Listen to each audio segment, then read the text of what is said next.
कि है बहुत अंधियार, अब सूरज निकलना चाहिए।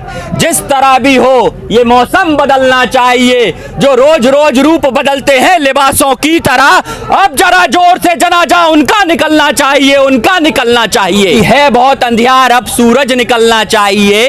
जिस तरह भी हो ये मौसम बदलना चाहिए। जो रोज रोज रूप बदलते हैं लिबासों की तरह, अब जरा जोर से जनाजा उनका निकलना चाहिए, उनका निकलना चाहिए। बात अंदाज बेखौफ जुबां मेवात आज तक। लेकिन ये कानून मैं फिर कह रहा हूं राज्य सरकार के अधीनस्थ है। अभी आप सुन लीजिएगा स्टेटमेंट, खट्टर सरकार ने कहा था हमारे यहाँ बाहर का किसान नहीं आएगा। इसके बाद मध्य प्रदेश में हमारे शिवराज सिंह चौहान, जहां से मैं आता हूं विदिशा मध्य प्रदेश से, वहां पर भी शिवराज जी ने स्टेटमेंट दिया बाहर का किसान आएगा तो उसके पैर तोड़ दिए जाएंगे। तो अब बताइए फ्री मार्केटिंग कहां बची? जब केंद्र के कानूनों को राज्य अप्लाई नहीं होने देगा तो कैसे बचेगा? इसलिए मैं कह रहा हूं खुले मन से मोदी जी को आना चाहिए और स्पष्ट करना चाहिए कि भाइयों बहनों, हमारे ऊपर वर्ल्ड बैंक का इतना कर्जा हो गया है कि मैंने सारा देश तो बेच दिया पर कर्जा नहीं पटा पाया, अब मुझे खेती भी बेचनी है। तो फिर हम इसके बाद कुछ बात करेंगे इस विषय पे, क्योंकि वर्ल्ड बैंक के कर्जे को आप IMF की निगरानी में जिस तरीके से देना चाह रहे हैं, ऐसा नहीं हो सकता। बेवकूफ बनाकर ये कर्जा नहीं इस तरीके से हमें लॉस में नहीं डाल सकते। आपने NPA के नाम पर पूरा का पूरा कर्जा माफ कर दिया कॉर्पोरेट जगत का। आज उनसे मांगिए, बीजेपी कार्यालय 5 स्टार होटल जैसे उनसे मांगिए, कॉर्पोरेट जगत को जो कमवाया है उनसे मांगिए और माफ करवाइए। वर्ल्ड बैंक का कर्जा वापस कीजिए। देखिए जो चीज प्राइवेटीकरण हो जाती है उसमें रेट कभी नहीं गिरते।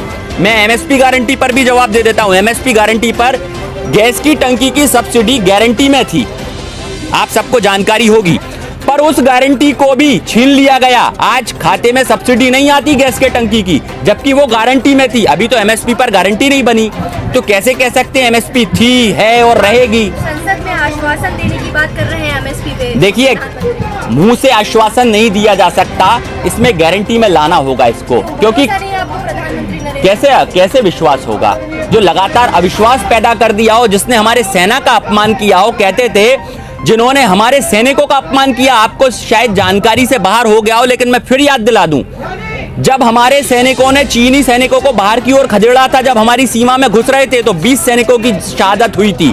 इसके बाद हमारे मोदी जी स्टेटमेंट देते हैं और कहते हैं हमारे यहाँ चीन नहीं घुसा। तो क्या हम उसके यहाँ घुसे तो सेना पर शहादत हो गई और शहादत पर सवाल खड़े कर दिए 20 सैनिकों पे? अरे वो माँ रोती हैं, उस बेवा के कंगन याद करते हैं अपने पति को।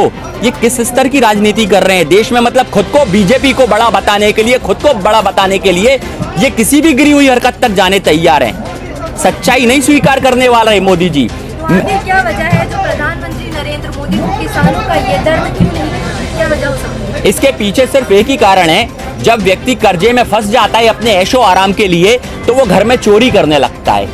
ये वही चोर है जो अब घर में डाका डाल रहा है। अरे इससे अच्छे तो डाकू होते हैं यार। डाकू जब डाका डाल के लाते थे तो धर्म के नाम पर पैसा खर्च करते थे, लेकिन ये तो इतना बड़ा वाला है कि धर्म के नाम पर पैसा उगाई करता है और बाहर भेजता है अपने मित्रों को, अंबानी अडानी को। तो ये वो व्यक्ति आज स्विस बैंक में देखिए कितना पैसा बढ़ गया है। ये किसका पैसा है स्विस बैंक में? जांच होनी चाहिए इसकी तो, और मोदी जी को जांच करवानी चाहिए, नहीं तो हम जांच करवाएंगे। कोई काला धन वापस आ गया? काला धन वापस नहीं आ गया।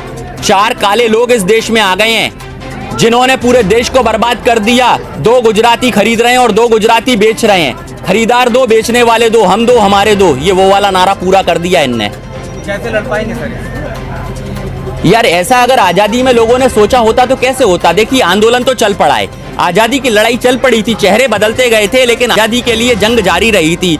चेहरे बदलते रहेंगे पर काले कानून के विरोध में जंग जारी रहेगी। आज कोई चेहरा है, कल हो सकता है कोई और चेहरा देखने मिले आपको इस आंदोलन का, परसों कोई और चेहरा देखने मिले, लेकिन इस काले कानून के विरोध में आंदोलन तो अब हमेशा जारी रहेंगे, क्योंकि ये जन आंदोलन में परिवर्तित हो चुका है। ये पूरे हिंदुस्तान का आंदोलन है और इन लोगों को शर्म आनी चाहिए जो पंजाबियों पर सवाल उठाते हैं, सिखों पर सवाल उठाते हैं। अरे सिखों की शहादत कहां देखोगे आप? आजादी में देखो, कोरोना काल में देखो, 2% सिखों ने पूरे देश को भोजन करा दिया और हमारा भिखारी प्रधानमंत्री देश से चंदा मांग रहा था, 76 अरब वर्ल्ड बैंक से ले आया। 2% सिख अगर पूरे देश को भोजन करा सकते हैं तो सोचिए ये आबादी पूरी होती देश में तो पूरे देश के अंदर कोई भुखमरी से नहीं मर रहा होता। इसका उदाहरण महाराजा रंजीत सिंह है अपने टाइम में, जिनके दौर में किसी को कभी फांसी नहीं हुई और पूरा सबसे सुंदर राज्य और साम्राज्य हमारे महाराजा रंजीत सिंह का रहा है। तो मैं फिर नमन करूंगा सिख भाइयों को, ये हिंदू धर्म के सर का ताज है और इस ताज का अपमान कोई भी हिंदू सहन नहीं कर पाएगा।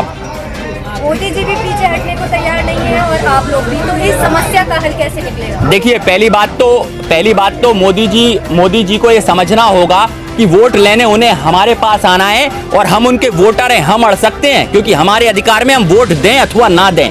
और अगर हमने मना कर दिया ना वोट ना देने का तो मोदी जी को जरूर हमारे पैरों में गिरना पड़ेगा। तो सरकार इन्हें बनानी है, हमें नहीं।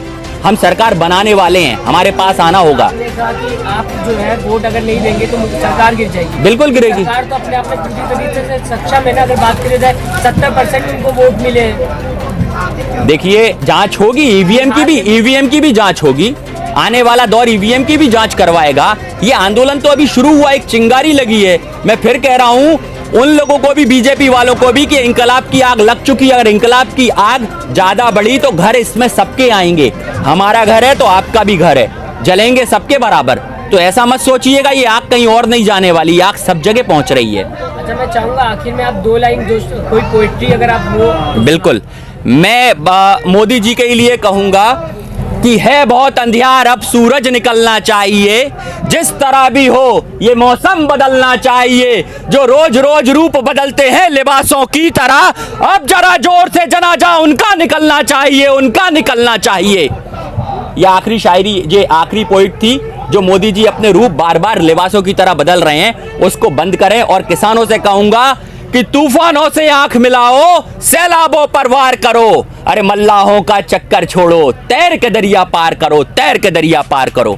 प्यारे दोस्तों, यदि आप हमारी इस वीडियो को फेसबुक पेज पर देख रहे हैं तो हमारे पेज को लाइक कीजिए, शेयर कीजिए। यदि इस वीडियो को यूट्यूब पर देख रहे हैं तो हमारे चैनल को सब्सक्राइब कीजिए और बेल आइकन घंटी को दबा दीजिए। प्यारे दोस्तों, यदि आपको लगता है कि हम समाज के लिए बेहतर काम कर रहे हैं तो आप हमारे चैनल की मदद कीजिए। तो दोस्तों फिलहाल इतना ही, फिर लेकर हाजिर होंगे देश और दुनिया से जुड़ी ताजा तरीन खबरें।